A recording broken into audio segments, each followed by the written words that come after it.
What's going on, everybody? My name is Nick. My name is Dave. And this is the Deep Dive, where we're talking about 2 John, which is the second shortest book of the Bible. We'll get to 3 John, which will be the shortest next week.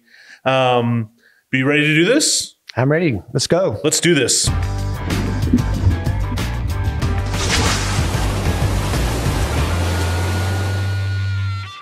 So, Dave, how you doing, man? I'm all right, Nick. Like your T-shirt. Appreciate that. All the Marvel heroes there. I'm a big Marvel fan. I knew that. How'd you know? The shirt. I've spent a minute with you. Oh, very true. Very true. That's a good point. Yeah, that's probably my little one of my nerdy quirks to me. And I hear over the weekend you did something that was maybe would be considered a nerdy quirk for yourself. What? You're saying bluegrass is nerdy? I'm not saying that. Yeah, it is. I've really gotten into bluegrass here in the last year, since the pandemic's when I really started getting into bluegrass. But yeah, I went up to Bluegrass Festival up in Asheville, North Carolina. Had a great time. Got to hear some great music and got to jam a little bit with some guys, and a lot of fun. I imagine that being a pretty eclectic group of people. It's a weird subculture. It is a lot of folks from a lot of different stripes that like bluegrass. So you've got kind of the old traditional people that you might expect to be there, kind of the blue-haired women and all of that. And then you've got there's a young hipster crowd too, where there's interesting beards and, they're all in it to it as well. So yeah, we had a great time. Do they have any standoffs of like, my bluegrass is better than your bluegrass? I think everyone has a great appreciation for all kinds, and the old style, old school. That's what everybody's roots are, and even the newgrass folks who are experimenting with involving rock and jazz and other things into the bluegrass form. All have a deep appreciation. Go back to the roots of those fiddle tunes. So. That's what it's all about, and I love it. That's cool. So did they have like stages set up for you to kind of go watch, or a bunch of jam sessions kind of around? There's one major stage and lots of jams. Okay. Some of them organized and some of them just sort of spontaneous. Did you jump into a few? I did. Oh, nice. Yeah, fun. Very cool. Very cool. Well, to not belabor the point or anything, we know we're here to deep dive 2 John a little bit, but we kind of deep dive based off your sermons each week. Do you mind giving us a quick recap of that sermon? Yeah, and I will remind everyone that you can listen to it, because sometimes I fear that my sort of synopsis of it goes a little bit fast and doesn't cover everything. But I will give a quick summary of 2 John as we're getting shorter and shorter. I think it's like 245 Greek words, and I think it'll go to 212 this week. But and so it would have fit on one parchment page. So these were letters that John would have given to be hand-delivered. And I'm saying John because the disciple John is the traditional person who we believe wrote these letters. Now, there are some scholars that will say that it probably wasn't that person. I like to think it was. It makes sense to me. It fits into the whole narrative. Okay. So John, if it were John's the disciple, he would have been very old at this time. He was the youngest of the disciples when Jesus called the 12. But now he would have been very, very old. It's written around 100 AD, somewhere around that. It's also the time that they date the Gospel of John. And so John is writing later. He's written after the temple was destroyed in Jerusalem and the Roman Empire is going crazy. And so, but it's also the birth and the beginning of the Christian church. And so he is pastoring a church probably in the Ephesus area, Asia Minor, and writing to another church. So it's not credited to him. It doesn't sign his name John. It only says the elder. We're assuming that that's John. Okay. He's writing to a church who he calls the elect lady, or the chosen gentlewoman, I think is the translation I read this past Sunday said.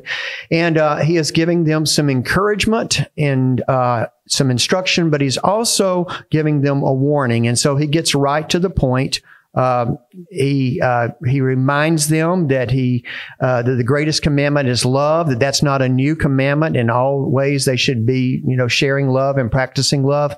But that he also warns them, and let me read to you what he warns.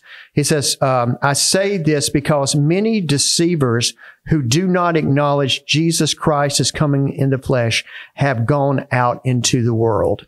And so what John is addressing very directly and quickly is to beware of, they were like evangelists. I mean, they were sending out missionaries all over the place, right? Yeah. Peter and Paul and all these people, Barnabas, all these people that were missionaries starting church. But alongside of them were a group that were preaching and teaching a different kind of gospel, if I can. And it's we can give it this sort of large term of Gnosticism. I don't pretend to know all of what Gnosticism is about, but I do know this. They had this belief that Christ wasn't an actual human being, that he, was this sort of this divine being that took human form, never really was flesh and blood like us, in order to lead humanity back to the light.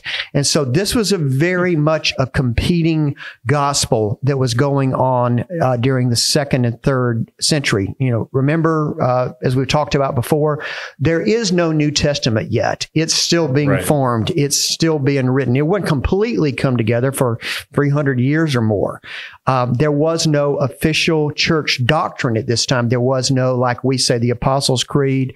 The creed we're going to talk about a little bit in the podcast today is the Nicene Creed, because in about 325, Constantine had them all come together and try to hammer out once and for all, what is it that we believe about this Jesus? Because people were believing and teaching different things, and a lot of it overlapped. A lot of it sounds like you're talking about semantics, but there were some very big differences. And one of them was this understanding that Jesus came as a human being. He was begotten, not made.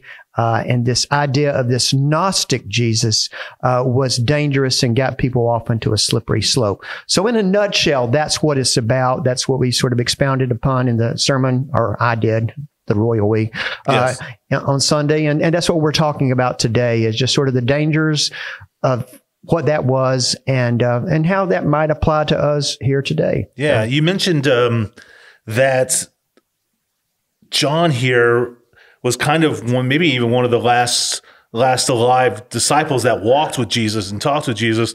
So I imagine that this idea of, love, since that was a very central message of his, but also wanting to nip in the bud any of these outlying beliefs about who Jesus was and how he was perceived and stuff like that. Right. Exactly, Nick. That he probably, most likely when he wrote this, was the last living disciple. And so he was there. He knew he was with Jesus.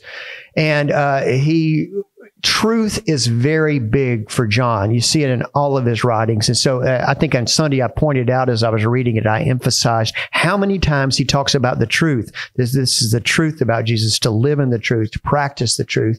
And so it was huge for him. He wanted to make sure that this early church got off to the right doctrinal point about who Jesus was, and didn't go off into left field someplace that would lead them away from what the gospel really was about, God with us, in us, one of us. That's the good news. So he's almost maybe one of the architects of some of the early doctrine as it kind of started, at least. And do you think that the lack of doctrine is what kind of maybe pushed some people into these other sides of the belief, or why? I guess I think it's just it was compelling. They had probably compelling evangelists that were going out. There were different writings, there. You remember years ago, about the time the Da Vinci Code came out, there was a big deal made about the Gospel of Thomas. And it kind of goes back to, like, in, I think, 1945, they discovered in Egypt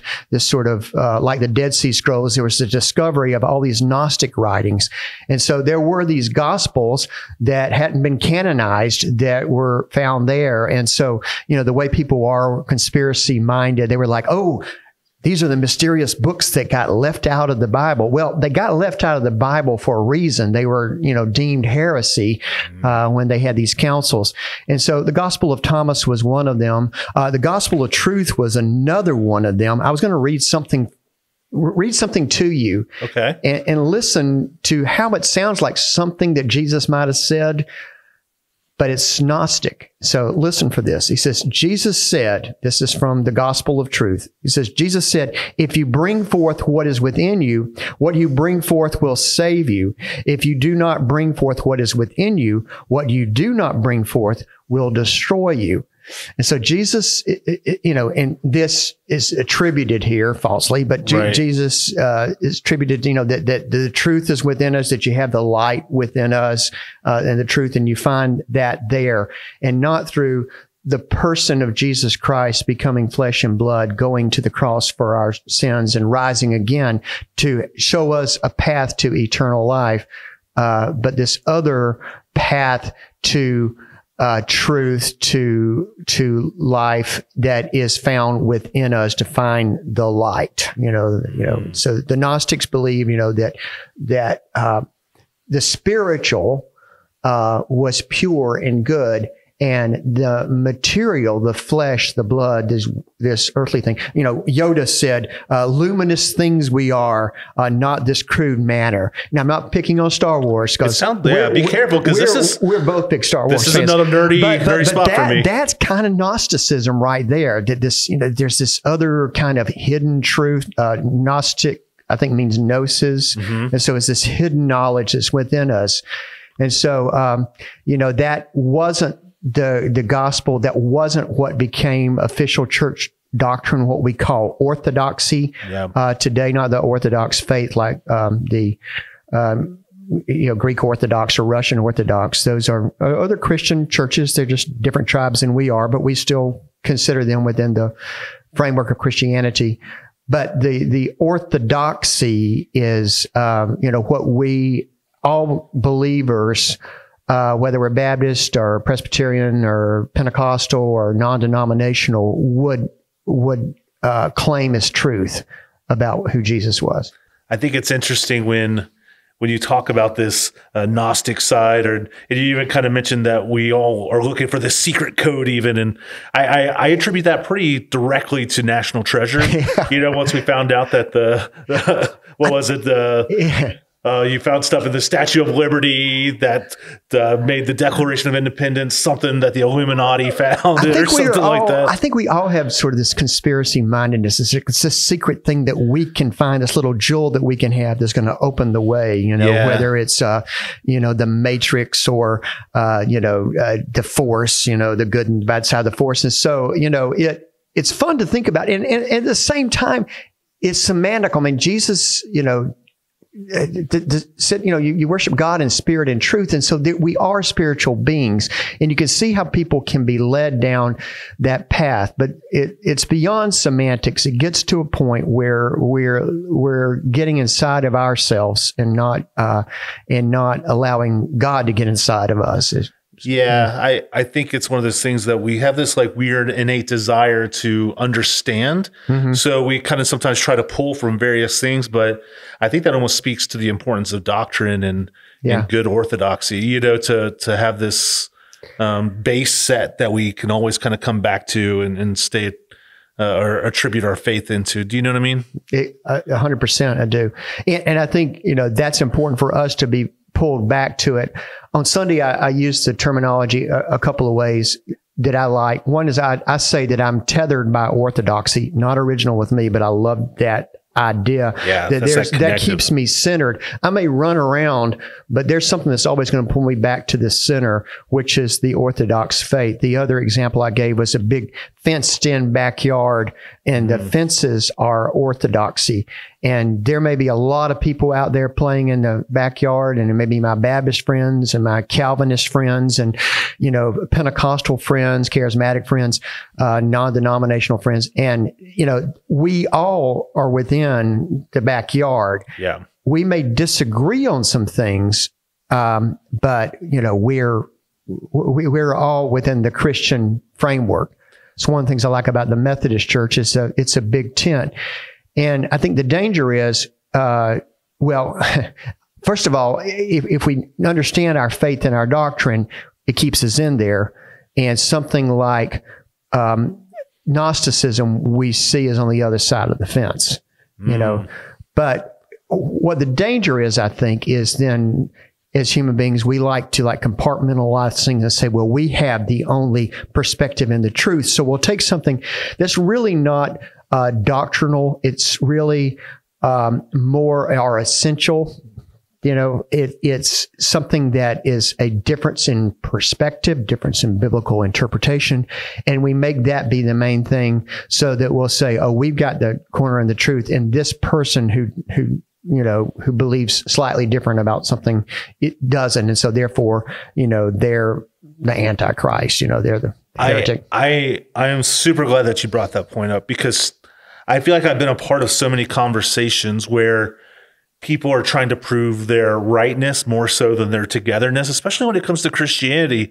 And we might disagree on semantics or some of these smaller bits, but we're still brought in together by the same God, and we still worship from the same body. I sometimes tell people that denominations are kind of just like separate parts of the body of Christ, that they don't all necessarily function exactly the same way, but they all have their purpose and position, I guess. I think it's a great way of looking at it, for sure. We kind of sit around a circle and look into the middle, trying to get what is truth as we look at the person of Jesus Christ.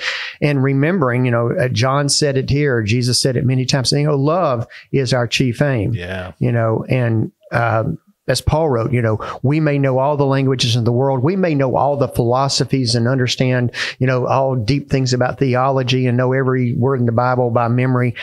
But if we don't have love, it's not going to profit us anything. And so, having our chief goal is loving one another, I think we won't go wrong. Yeah.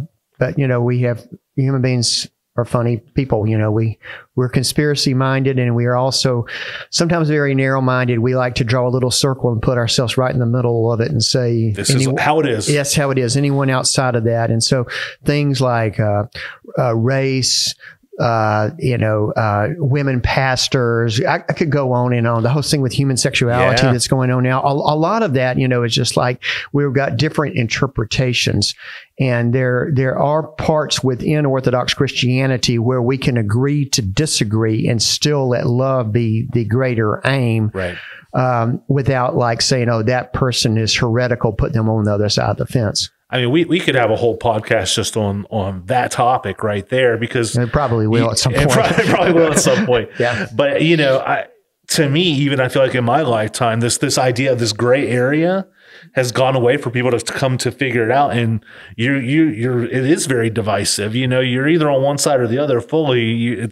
We need the space to ask the questions, but to not spend too much time into that. Well, I got one more thing. It's majoring, when we get to majoring on the minors, and I think it's important for us to maybe return to majoring on the majors of looking at who the person of Jesus Christ was. Yeah. There was this study that was done, a survey actually by Lifeway Bookstore, which used to be the Baptist bookstore. Okay. So it was given to evangelical Christians. And the question was about doctrines. The questions were about doctrine. And one of them was, do you believe in the Trinity? Well, 100% of the people said, yeah, of course we believe in the Trinity. And then they asked, some follow-up questions to that. And one of them was, 42% said that in the Trinity, that God is superior to Jesus. Well, that's not Orthodox thought. Is we co-equal with the Father. I mean, that's the Nicene Creed of 325. And 50%, more than half, indicated that Jesus is the first greatest being created by God. Well, the Nicene Creed, Orthodox faith says begotten, not made. And I bet you every single one of those people would think that they were Orthodox, that they believed traditional Christian things, but we can run askew, and there's a danger in that. So rather than trying to, talk about women preachers or, whatever, dividing of a race or whatever, it's time to focus on the person of Jesus Christ and get that right. You mentioned what I would almost consider a very churchy word in orthodox. And I think even during your sermon, you kind of brought up this idea of orthopraxy. Can you kind of break those two down and just a quick summation? Those are two $10 words that'll get you nothing, kind of seminary words. But orthodoxy is basically right belief, trying to have the right belief. And then orthopraxy is the right, guess what? Praxy, orthopraxy. So we need to have right belief for sure, but we need to have right practice. Those two things go together. Going back to the 1 Corinthians 13, we can understand everything in our head, but if we don't have it in our heart and we aren't living it out with our hands and the way that we express our lives, then what good does it do us? Love is the chief aim. Yeah, it's interesting that really the last 2 weeks, this idea of kind of walking the walk and talking the talk and walking the walk has been kind of a central part of it, but all centered around that idea of love. Right. For sure. Yeah.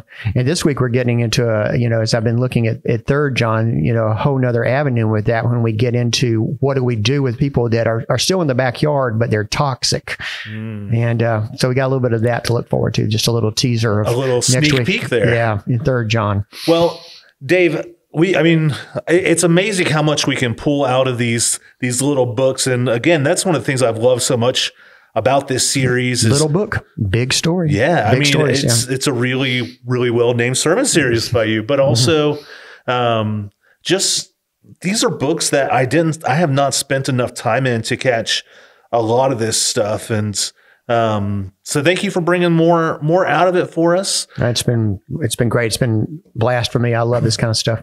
Yeah, for sure. And as we kind of wrap up our podcast today, I have just a couple questions, or maybe a quick question, a quick fun question. We're about to enter the season of Lent here in the church. Next Wednesday, a week from when this podcast is dropping.